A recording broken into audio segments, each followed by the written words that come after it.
Bonjour, je me présente Yannick Seyer. Bienvenue dans les cours de chimie de seconde où aujourd'hui je voudrais vous parler de la structure électronique des atomes. Un atome est composé d'un noyau autour duquel gravitent des électrons en mouvement, constituant ainsi un nuage électronique. Les électrons qui composent le nuage électronique que nous venons de voir il y a quelques instants sont répartis par couches.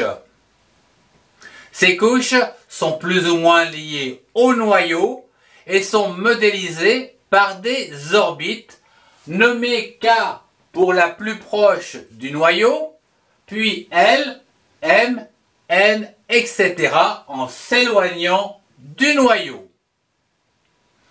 La première couche électronique se nomme K et est saturée avec 2 électrons. C'est-à-dire que sur cette couche, on ne peut pas mettre plus de 2 électrons. Puis arrive la couche L, qui, elle, est saturée avec 8 électrons. Là aussi, on ne peut pas en mettre plus de 8. Ce qui veut dire que dans les 2 premières couches, nous aurons au maximum 10 électrons. Puis la couche M, ici, sera saturée à 18 électrons. Voilà. Ce qui veut dire que l'ensemble donc des 3 couches fera 28 électrons au maximum. Voyons quelques exemples de structures électroniques des atomes à partir de la classification périodique. Le premier exemple, c'est l'hydrogène qui a un seul électron. On va le placer sur la couche la proximale, la couche K. Et donc on va écrire K entre parenthèses avec un petit 1. Puis nous avons donc l'hélium, donc ici avec ses 2 électrons. On va le placer sur la couche K également. L'hélium, donc, qui s'écrira K avec un petit 2, comme ceci. Après, nous avons le lithium, qui est ici, qui lui a 3 électrons. La couche K étant saturée, on est obligé de passer sur la couche L. Donc, on va mettre un électron sur cette orbite L. Donc le lithium, je vais le marquer ici, donc sera toujours K avec 2 électrons, puisqu'il a la 3, on va passer donc à L avec un électron. Après le lithium, le barium, donc Be, qui est ici. Et lui, donc, toujours 2 électrons, et comme il en a 4, il va donc être L2. Et sa représentation, ici, sera comme ça. Je les ai tous regroupés pour que ça soit plus simple. Après, nous avons le bore, avec 5 électrons. Donc le bore sera donc K3, non K2, pardon, L3.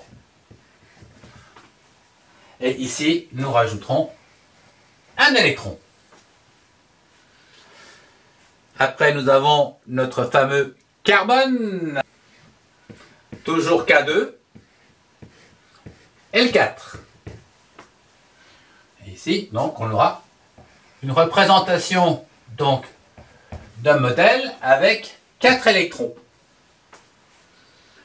Après le carbone, on a l'azote. Voilà. N, donc avec ses 7 électrons. Donc toujours K2, ici, L5. Et donc on rajoute un électron sur cette couche L On en a 8 au maximum, donc on a encore de la place. On remplit. Vous avez l'oxygène ici, donc avec 8 électrons, donc K2, L6. Et on va rajouter un électron. On en a 6, on est encore loin de 8. On peut en rajouter. Le fluor. Le fluor, ici, donc à 9 électrons, donc K2, L7.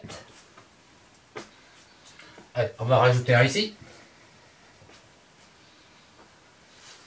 Et on termine donc par le 8e groupe ici des gaz rares, avec le néon. Qui lui sera toujours K2. Tout le monde voit, oui, K2. L8. Et je vais rajouter un 8e électron ici. Ici, on a rempli la couche K et la couche L. Qu'en est-il si on passe ici avec le sodium, Na? Il me reste une petite place. Ok. Le sodium Na. Qui lui a 11 électrons. Ce qui veut dire que K sera saturé à 2 électrons. L saturé avec 8 électrons.